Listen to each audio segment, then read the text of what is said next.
sejujurnya rasanya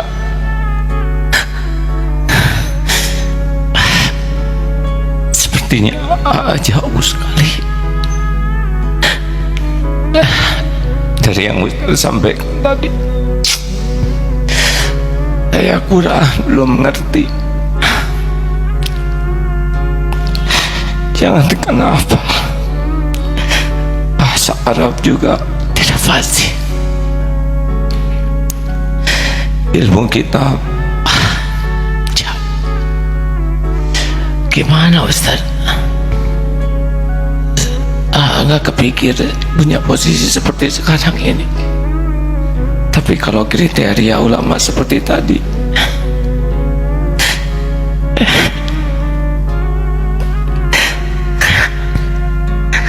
jadi tertekan sekali. Alhamdulillah, Allah memberikan jalan di dalam Al-Quran dengan membagikan kualifikasi ulama kepada dasar-dasar yang pokok yang dimiliki, lalu cabang-cabang di pengetahuan. Alhamdulillah, ulama itu banyak.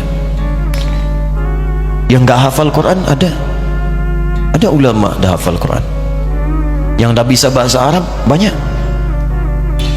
Karena itu dasar dari ulama disebutkan di Quran pertama keikhlasan. Iqra bismi rabbikal ladzi khalaq. Artinya Allah membuka peluang pada setiap orang untuk jadi ulama sepanjang dia mau ikhlas.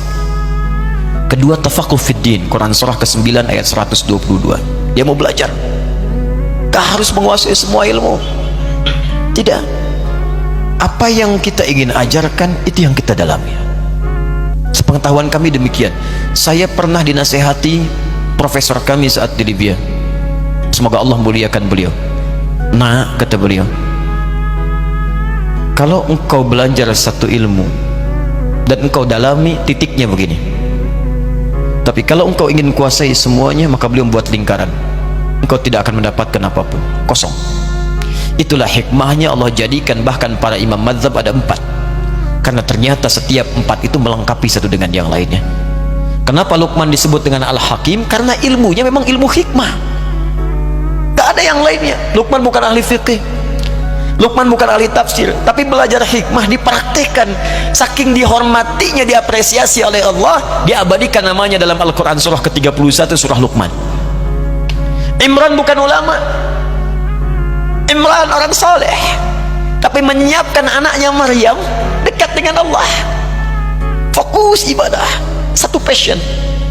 Diberuntungnya turun ayat kata Allah, wa makanal mu'minuna liyanfiru kaffah. Tidak semua orang mesti berperang, semua berjihad. Ada pahala besar yang akan aku turunkan. Ya, falaula nafara min kulli firqatin minhum ta'ifal yatafaqahu fid din. Hendaklah ada sebagian orang yang ingin bertafaqquh fid din. Ad-din itu Islam. Quran surah ketiga ayat 19. Inna ad-dina 'indallahil Islam. Islam pun dibagi lagi di hadis Muslim. Ya, pertama, al-islamu an tashhada an la ilaha illallah wa anna muhammadar rasulullah. Orang Islam itu bersyahadat, syahadat ada ilmunya. Quran surah ke-47 ayat 19. Fa'lam, mesti punya ilmu annahu la ilaha illallah, untuk bisa menguatkan tauhid kita bahwa tidak ada Tuhan selain Allah. Ilmunya disebut dengan ilmu tauhid. Ada ulama yang fokus di tauhid saja. Kau bisa ambil itu, dalami. Ada yang mengajarkan tauhid aja, tauhid sampai kuliah. Ada yang dulu tuh nggak ada kampus, nggak ada apa-apa, ada yang fokus ke situ aja ngajarnya tauhid. Yang dibahas gak banyak-banyak.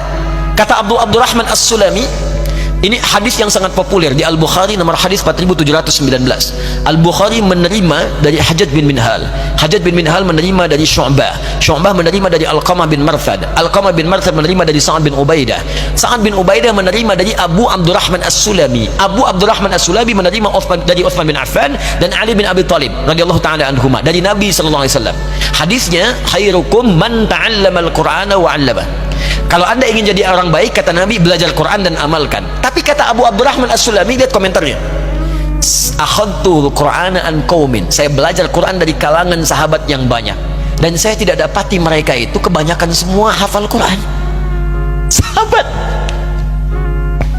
kebanyakan mereka, kata Abu Abdurrahman As-Sulami, ngapalin 5 ayat diamalkan, ngapalin 10 ayat diamalkan, dan gak semuanya jadi ulama.